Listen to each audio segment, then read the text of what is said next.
Thank you so much, Will, for joining me today here on Millennial Matters Talk Show, where we always deal with topics that matter to millennials. Well, thank you so much for having me. I appreciate the opportunity to share.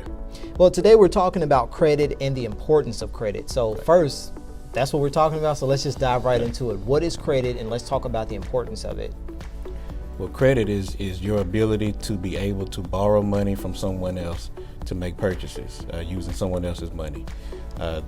The credit bureaus assign you that 3-digit number, and that number, depending on how high it is or how low it is, that helps determine your ability to be able to pay that money back. So the higher your score, it is presumed that you're better able to pay that money back whenever you borrow it. And so this is something that people live with for their entire life. Why is it so important to make sure that number is as high as you can get it?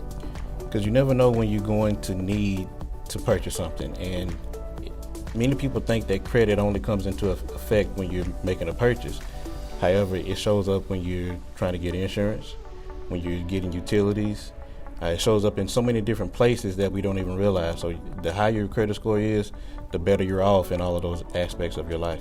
Now, there are a lot of people everywhere who are trying to build credit.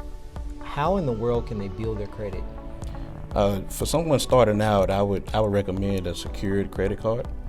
It's based on your security deposit as opposed to your credit score. You determine your own credit limit by the amount of the security deposit that you put down, and then you borrow against that each month to make your purchases.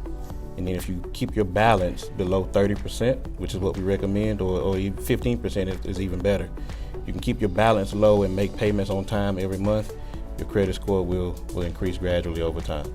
That's good. And with everything, as you're making progress to become a better person or work towards better things, there are always things that you should avoid.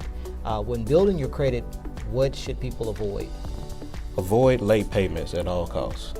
Avoid living above your means.